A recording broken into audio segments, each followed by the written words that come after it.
ఖమ్మం జిల్లా తిరుమలాయపాలెం మండలం పిండిపోల్లో అతి దారుణ సంఘటన చోటు చేసుకుంది. ఆషాఢ మాసం సందర్భంగా మన కాసం ఫ్యాషన్స్ కిలో చీరలు కొనండి, అరకిలో చీరలు ఉచితంగా పొందండి. వరంగల్ ఖమ్మం హైవే ప్రధాన రహదారిపై ఉన్న ఇంటిలో నివసిస్తున్న చెన్నా సుగుణమ్మ అనే మహిళను గొంతు కోసి అత్యంత దారుణంగా హతమార్చారు. ఇప్పుడు మనం ఆర్టీవీ స్క్రీన్ పై విజువల్ చూస్తున్నాము. ఇదే ఇంటిలో ఆమె భర్తతో పక్షవాతం వచ్చిన భర్తతో నివసిస్తూ ఉంది.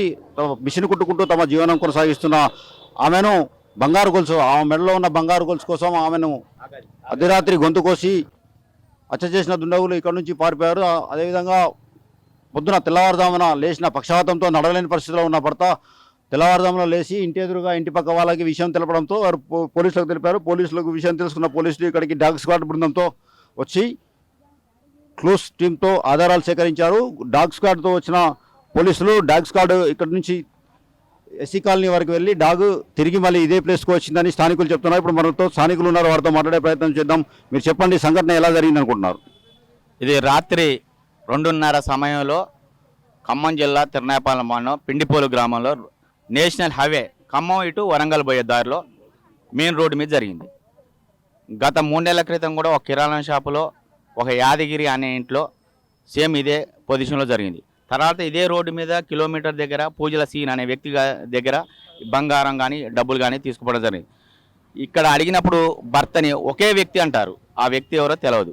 ఆ సీసీ కెమెరాలు ఆ సంతలో చుట్టూ పెట్టాము, గ్రామ పంచాయతీ ద్వారా పెట్టించాము, గవర్నమెంట్ పెట్టించాది, వాళ్ళు ఏదో స్లిప్ లేదంటున్నారు. కాబట్టి ఈ సంఘటనలు జరుగుతున్నాయి. కాబట్టి మేము అనేది ఏంటంటే ప్రభుత్వాన్ని మేము కోరేది ఒకటే, కాంగ్రెస్ ప్రభుత్వాన్ని లా అండ్ ఆర్డర్ ఉండాలంటే హోంమంత్రి ఉండాలి, ఒక క్యాబినెట్లో హోంమంత్రి ఉండాలి. బల్లే చదువు ఎట్లా పిల్లలకి చెప్తాడో ఆ కండిషన్లో హోంమంత్రి అనేవాడు ఉండేవాడు. హోంమంత్రి అనేవాడు ఉన్నప్పుడు లా అండ్ ఆర్డర్ కూడా కండిషన్లో ఉంటుంది. ఈ పోలీసు వారు వస్తున్నారు పోతున్నారు. అంతకుముందు బీహార్ ఒకటి ఛేదించారు, ఒకటి ఎస్సీ కాలనీలో జరిగితే బీహార్ వాళ్ళు చెందిన వారని చెప్పారు, దాన్ని చేశారు, చర్చ చేశారు, వాళ్ళ వస్తువులు వాళ్ళకి ఇచ్చారు. ఇది 4వ ఘటన జరిగింది మా గ్రామంలో, పిండిపోలు గ్రామంలో. ఇలాంటివి చాలా జరుగుతున్నాయి. పోలీసు వారు గట్టిగా కఠిన చర్యలు తీసుకొని మా వంతు మాది కూడా సహకారం ఉంటుంది. ఎందుకంటే ఇలాంటి ఘటనలు చాలా జరుగుతున్నాయి. కాబట్టి పోలీసు వారిపై కూడా గట్టిగా ఒత్తిడి తెచ్చే ప్రభుత్వం కూడా ఒత్తిడి తేవాలి. కాబట్టి ఒత్తిడి తెచ్చినప్పుడే వాళ్ళు కూడా సాయంత్రం పూట హార్మోన్స్ వేసుకోవటం కానీ, నైట్ ఒకసారి స్టేషన్ నుంచి నైట్ 1 గంటకు కానీ తిరగడం జరగాలి. కాబట్టి అప్పుడు ఏమైందంటే తిరగడానికి కూడా రోడ్ల మీదకి బయటికి రావడం కూడా ఇబ్బంది ఉంటుంది. కాబట్టి వాళ్ళు వృద్ధులు, కనీసం వాళ్ళకి 75 సంవత్సరాలు ఉంటాయి. ఇలా పెరాలసిస్, ఆయనకి అన్నం పెట్టే సోయి లేదు, చనిపోయింది. 2 పిల్లగాలు సూరత్లో ఉంటారు, ఆడపిల్లగాలు. ఒక ఆయన టీచర్ నిజామాబాద్, ఒక ఆమె సత్తిపల్లి భర్తలు. వాళ్ళకి అలా మొత్తం కోల్పోయారు, ఏమి సర్వ అధికారాలు కోల్పోయారు. కాబట్టి ప్రభుత్వం చర్యలు తీసుకొని వాళ్ళని కఠినమైన చర్యలు తీసుకొని వాళ్ళని కఠినంగా శిక్షించాలి. దొరికిన వెంటనే వాళ్ళకి శిక్షలు అమలు చేసేది కూడా యావత్కార శిక్ష బయటికి రాకుండా ఉండాలి. ఇలాంటి వాళ్ళకి ఏంటంటే బయటకు వచ్చిన తర్వాత మళ్ళీ చేసే వ్యక్తులు, కాబట్టి వాళ్ళకి కఠినమైన శిక్షలు వేయాలి. స్థానికులు చేశారంటారా, వేరే ఎవరైనా వచ్చారంటారా? స్థానికులు అనేది మనకి ఇప్పుడు తెలియపరచది, పోలీసు వారు సీసీ కెమెరా తీయాలి. మేము స్థానికులం అని చెప్పలేము కదా, దానికి పోలీసు ఎంక్వైరీలో ఎవరైతే తేలుతారో వాళ్ళు ఎవరు అనేది మేము చెప్పగలుగుతాం. స్థానికులం అని నా వ్యక్తిగతంగా నేను చెప్పలేము. కాబట్టి ఆ పోలీసు ఎంక్వైరీలో ఎవరు చేసినా కానీ కఠినమైన శిక్షలు అయితే పడాలి. ఉద్రాలు ప్లస్ లేవని పక్షవాతంతో బాధపడుతున్న వ్యక్తులు కాబట్టి తెలిసిన వారే చేశారా అనేది మీరు ఏమైనా అనుకుంటున్నారా? మా వంతు ఏంటంటే ఊళ్ళో కొంతమంది డ్రగ్స్ ఎక్కువైంది, గంజా ఎక్కువైంది. దీని మీద కొద్దిగా ఆలోచన విధానం ఏసీబీ గారు మన కాలేజీ పిల్లగాలతోటి డ్రగ్స్ దాని మీద కొద్దిగా ఇంట్రాగేషన్ పెట్టారు, ఆ స్కూల్లో పెట్టారు.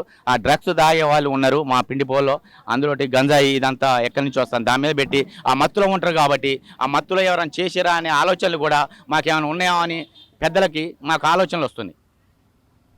మీరు చెప్పండి అమ్మా, మృతురాలు మీకు ఏమవుతుంది, ఎలా జరిగింది అనుకుంటున్నారు మీరు సంఘటన?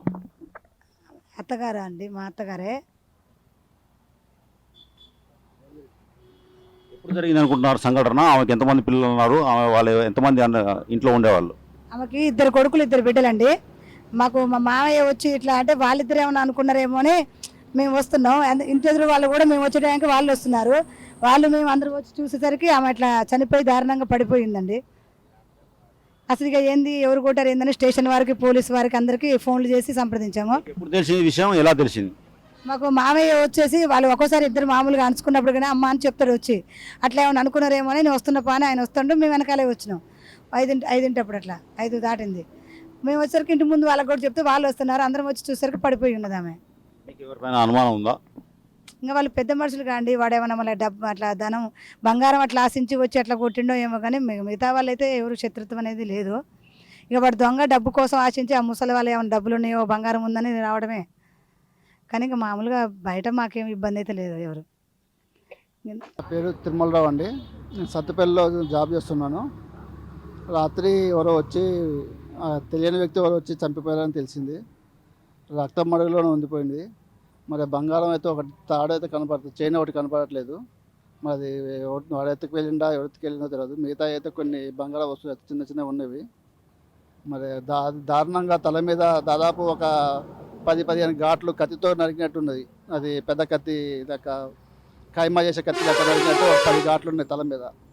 కన్ను మీద బాగా గుద్దిండు, రక్తం మడుగులో పడిపోయి ఉంది రాత్రి. అతను ఎవరో కానీ వాడిని పట్టుకొని శిక్షించాలని పోలీసు వారిని కానీ ప్రభుత్వాన్ని కానీ నేనైతే విజ్ఞప్తి చేస్తున్నానండి.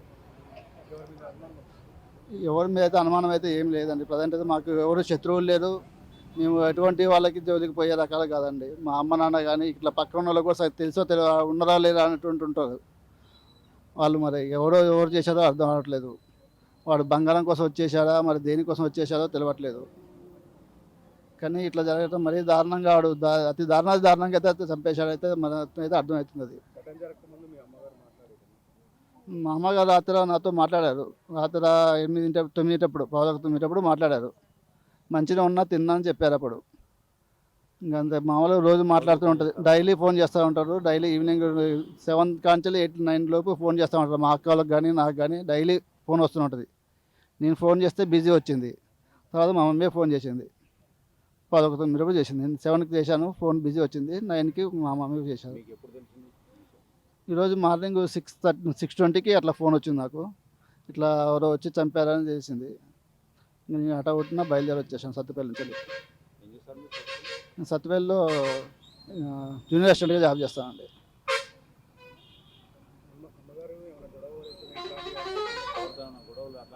అట్లాంటి గొడవలు ఏమున్నట్టు అయితే ఏం చెప్పలేదండి. అసలు ఎవరితో గొడవ పడే రకాలు కాదు, ఎవరితో గొడవ ఉన్నట్టు కూడా ఏం చెప్పలేదు నాకైతే. అట్లాంటి ఏం లేదు.